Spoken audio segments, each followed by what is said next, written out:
Okay, so what we want to do here is we want to think about the now Statement of Purpose in 1966, and then compare it back to the Declaration of Sentiments in 1848. You've got the Declaration of Sentiments in your text, but you also have it in your outline. It would be the lecture on 19th century reforms, is where you have that document as well. Since I'm looking at my computer, it's easier to look at the book and talk about them together in that way. And so let's first think about the ways in which these two documents are different. And so right from the get-go, we can see a difference with the Statement of Purpose, and that is its connection of working more like visibly alongside men. So right from the beginning, they say, "We, men and women, do hereby constitute ourselves the National Organization of Women."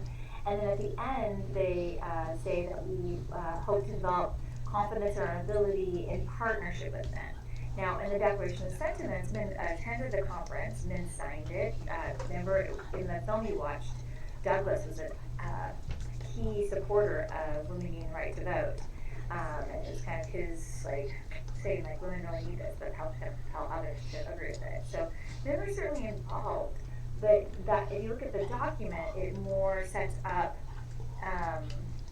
men as being in opposition to women, and you don't really see that partnership in the Declaration of Sentiments in the same way that you do in the Statement of Purpose. Now, another thing that is different is, if we read through the Statement of Purpose, they directly mention the Equal Employment Opportunities Commission, which we just said was key with Title VII and kind of spurring this group of women to activism. But they say nearly 1/3 of the cases brought before the Equal Employment Opportunity Commission during the first year dealt with sex discrimination. The Commission has not made clear its intention to enforce the law with the same seriousness on behalf of women as with other victims of discrimination. Many of these cases were Negro women who are the victims of double discrimination of race and sex. And so that too is a difference.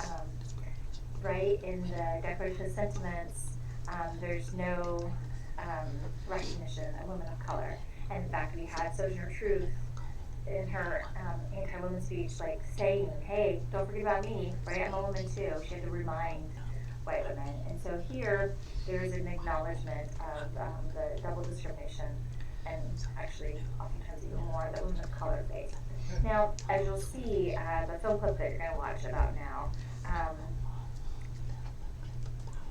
the organization doesn't still really address the concerns of women of color.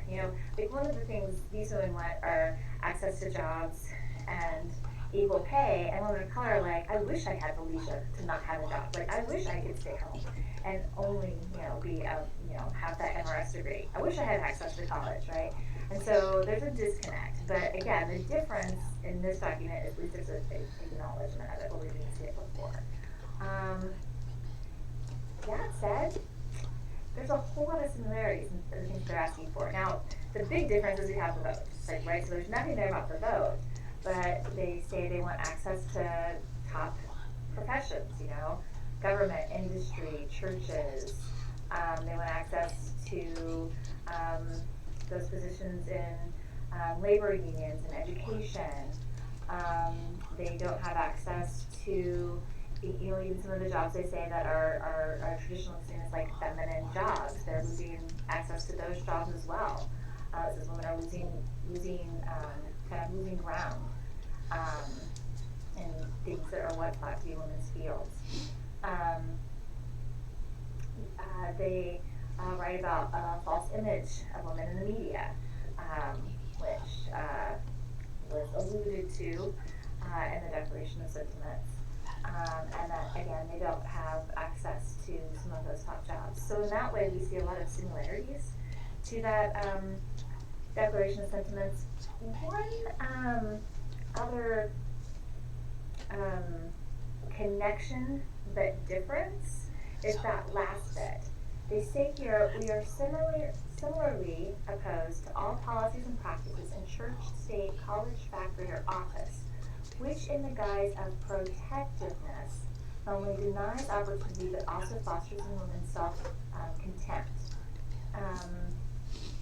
And then again, they write, women will do most to create a new image of women by acting now, by speaking out on behalf of their own equality, freedom, and humanity, not in fees for special privilege. And so, think about that for just a moment. Those two bits there. The guise of protectiveness and pleas of special privilege. This is where that we're going to start to see generational differences in these ways. And so this is a generational difference. Remember, older women say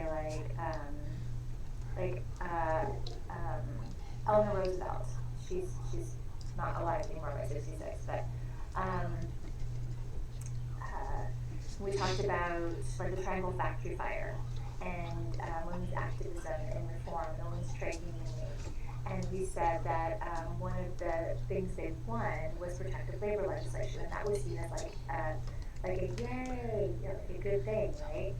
But from a modern perspective, protective labor legislation is seen as suggesting that women are somehow need protection, that they're special, and that they aren't equal. And so this generation of women's rights activists want to get rid of that protective labor legislation. But an older generation of women, again, Eleanor Roosevelt's a little too old for us, but certainly like her, that generation or just below her, they see this as like a boon and like a good thing. And so there's going to be a disconnect here.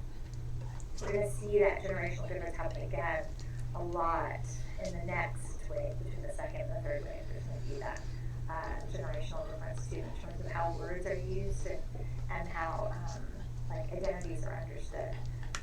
So again, that's a connection between the two waves, but also a difference. Just trying to think of I don't think the film mentions that. So if you have questions about that, be sure and ask those in the discussion board. Take care.